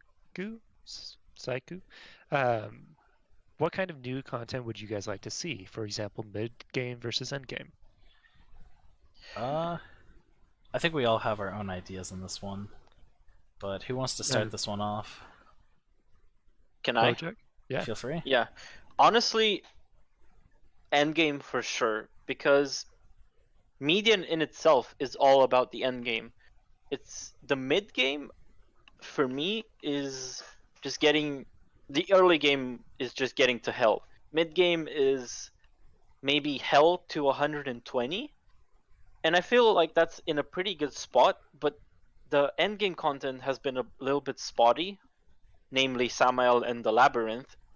So what I would like to see is either, first of all, make Sam and Lab a lot better in terms of difficulty versus reward, and maybe after that introduce some more content. But as it is, we have a lot of, namely, as I said, Lab and Sam. These two encounters are pretty nice on paper, but the execution is a bit spotty. So what I would really love to see, first and foremost, is make these two better. As it stands, they changed it in 1.2, and I haven't been able to test them, so they might be already fixed, but I don't know that yet. But yeah, that's what I would like to see. I was going to mention that Labyrinth got a bit of a boost, so I can jump in with that because I have been running labs. You can see that they're on stream. So the Labyrinth changes actually made labs harder. And so what I'm going to go over for this one is the damage caps earlier, which means after a certain point the damage doesn't keep scaling, but the increase in mob density and the increase in the elemental damage from the observer mobs means you're taking more damage overall than you were before, which means you have to have higher defenses than you had previously. Although certain abilities like the Colossal Tunnelers aren't one-shotting you like they were before, or two-shotting you, it's just the mass amount of harpies that can be in a room when you walk in can literally instantly kill someone. yeah. So also with that, with Unholy Melee, there's a lot of stun lock. The remade fleshes use Gorefaced, I think it's called, and it like knocks you back and CC locks you. Yeah. So just from an Unholy Melee standpoint, because that's what I've been testing in there, you have to be really careful of just walking into a room and getting permastun till death. But yeah, for me, for what I would like to see is, I've mentioned this a few different times, but a heroic or a rift variant to the current zones we have in the game. Like level 135 Cow level and Tranathula, stuff like that, where it's just ramped up to 11. I feel like that'd be a really cool tie-in to all of these zones that you've progressed through that you don't touch anymore, right? You don't go back to K3K, you don't go back to Tranathula, you don't go back to Cows. But it would be cool to have like an Uber variant of it that's extremely, difficult. You have to be geared to actually go in there and provide a challenge for players that have reached like the pinnacle of their character. Because I feel like the that drops gives would be nice. yeah, That's the Yeah. I feel like it would give you an incentive to push your character to as high as and as far as you can, because there would be something there. Yeah. Yeah, that's a good idea.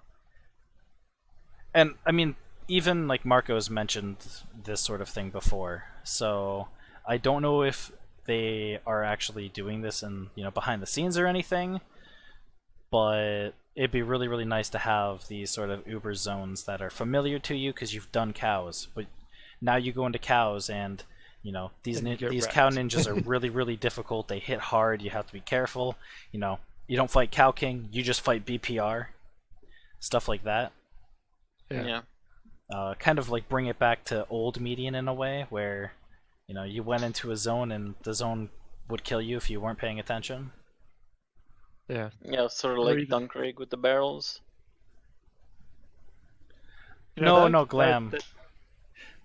It would be kind of a fun throwback if they had like the old map layouts for some of the Ubers as like the super difficult ones. Like how they've done a lot with changes in Dunkrig, for example. Yeah.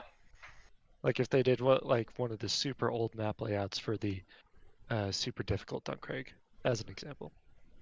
Yeah, see, stuff like that I feel like would be really, really cool to tie everything in, right? Because you do all this farming in these zones to get to X point, and then being able to go into like the super hard version of that zone and repeat that content but in a new light. Because I feel like it'd be easier, right? They get to reuse the same assets they already have, but it's a nice change of pace and everything. Yeah. Any other things, or is it cool if I share? Yeah, go ahead. All right. So I was gonna say the same thing about the super Ubers, if you will. But I would actually like to see a bit more quality of life stuff and some more early level challenges. Because you said it yourself, Bojac. The early game, your only goal is to get to hell difficulty. Like, Yeah. I mean, you do train at the end of that normal difficulty, but I mean there could be so much more there that I would like to see. And then as for quality of life, I want stash tabs. I hate having Oh, meetings. yeah. Yeah. Definitely. Yeah, and then we've come a long way with being able to use numbers. For example, in other games, you can press a number and it would cast a spell. I would like to see that implemented as well, but I know that median would probably have to do some reworks entirely if Yeah. that was implemented. But I would like to see something like that, where there's more than left and right click and then hot switching between them. Yeah. Whereas you I could think do, that's yeah. a strictly engine-based limitation. Yeah, and that's why I never really suggest it too often, just because I figured it Yeah, was it's a engine limitation. But it would be really nice if that happened. yeah, definitely. But as you said, the early game, that's one thing I completely forgot, and now that you mention it, I remember that I hated the fact that they removed most of the early game Ubers. For example, uh, way back when the character orb was still a thing, you had the level 0 challenge at level 5, where you I summoned the dude remember that. outside of Yeah. town, and you get your first charm, and it's not too good, not too bad, but it's the first taste of median. You get a level 5, you summon a pretty cool boss with a niche mechanic, you fight him, you get a really good charm. Bam. That's, as you said, more of that would really be a good thing. Yeah. So I'm thinking we'll take one more question and then we'll call it. What do you guys think? Yeah, sure. All right. I mean, on that topic, I'm gonna show like the early Ubers and leveling Ubers. What Dr. Hell said is pretty accurate. Like, if you weren't paying attention or you were just pushing, and then you missed it, it felt annoying having to go back and do it Oh, or go out of yeah. the way to do it, right? Like Mhm. Tranathula's okay. I still wish that, if you did Tranathula in Act 5, you got all three of the things. When you cubed it, and like you made a TP in there, I wish the TP in Tranathula in that zone would not take you back to town, but would take you back to the Bale room. So then you can just go fight Bale. That's a good Yeah. point. I don't like having That's to do the whole run all the way back to the portal just to go fight Bale. I feel like it'd I be mean, nicer to have something like that where you could just pop back over to that zone. that seems like a quality of life thing, and I don't know how well it would work, but yeah, that would be cool to see. That'd be really cool to see. And along those same lines, if you maybe as you're going through, you make it hard to miss. Like yeah. Yeah. you can't miss the Tranathula fight because it's Yep. right before Vale. And you could do the same thing with the other fights, I think.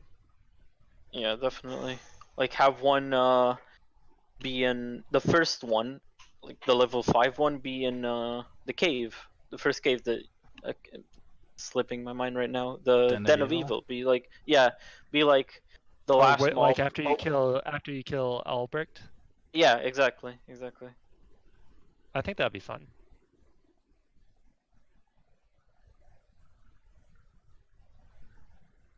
So are we taking one more question? Yeah, one more question. Let's see. Kind of reading through, seeing if where a I'm good not one sure what Sausage is talking about, is. so I can't really comment on his question. Tommy's asking. Well, I guess I'll just do Tommy's. Tommy is asking on what class/build would be the easiest to get farming in popular rifts with a bit of MF without trading, like Dagonzi, Duncraig, Flotsonville, and are there any that can do it fairly effective with just TUs and random rares, honorifics, or rune words? Or do you have to get into crafting with shrines and stuff for that? That's a pretty good question. I will honestly say that if you play Bowzon well, Bowzon can do that with just honorific gear. With almost straight honorific gear. I would say Expo Necro and Magic Missiles on and Hammers on can do most of it in TU gear. Yeah, I would say Expo Necro as well. Yeah. It depends on what your definition of easiest to farm. Because for example, Holy Melee has an easy time to farm stuff. Not as much for 8-manning groups, but bossing and solo farming is pretty good. But if you don't like switching gears or switching skills, or you don't like summoning your pets, or it this question is answered with another question: is what is your favorite type of build? Do you like summoners? Do you like melee classes? Do you like casters? Do you like ranged? And then we can give you your answer. But if you're looking for straight up efficiency, yeah, Expo Necro, Summoner Necro, maybe even Summoner Barb if it's still playable. Summoner Paladin is also pretty good. I think what we can generally agree on is if you're playing a build that you enjoy, it's gonna be an easy farm. Yeah, also Yep. true. I mean, there's going to be some hard ones, but generally speaking, if you're enjoying your build, chances are you're having an easier time with it.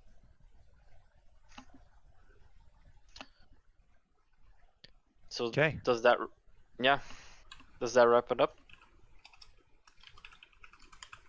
Yeah. So I just made you a VIP so you can post links. So that's gonna be it for this week. We'll be back next week. I think we're gonna be looking more into talking about like rifts and stuff because I'll have a good amount pushed into that, and hopefully everyone else can experience a bit of the rifts in about a week's time. So I guess first up, I'll toss it over to you, Toxen. Where can people find you, and where can they find the podcast? All right, guys, you can find me on Twitch, Toxin X. I mean, I'll just say hi in chat really fast, but you can find me on Twitch. If you would like to follow me, I'd be more than grateful. But you don't have to. And as for the podcast, where they could find it, we have a Median XL podcast YouTube page that we're going to be uploading all of this to, where you can find old podcasts and rewatch them as you will.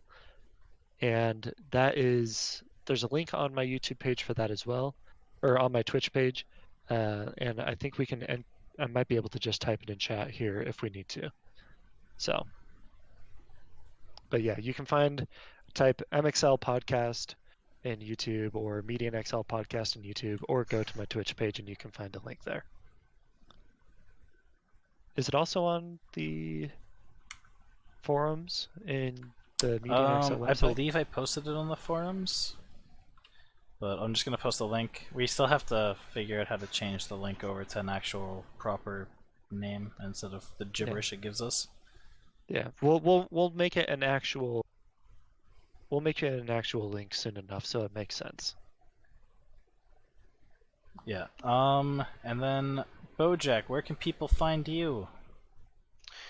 Well, if you want to check out my Twitch channel, I'll just type in chat so you can just click on my name. And if you're interested in watching my VODs or just tutorial videos on my YouTube channel. I'll link it right now.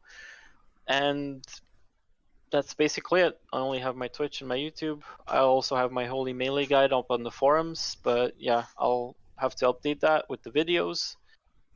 But yeah, I think that's it for me. Also, I have a Discord channel, and yeah, you can just PM me on Discord. But yeah, that's it. Alrighty, I think that about does it for us. So I'd like to thank everybody who took the time out of the day to come and watch and listen to us rant a bit about Median. And we'll be back next weekend at 4 p.m. Eastern, as long as this time still works well for you, Bojac. Yeah, it should be okay. Alrighty. So without further ado, we'll see you guys next time. See ya, guys. See ya.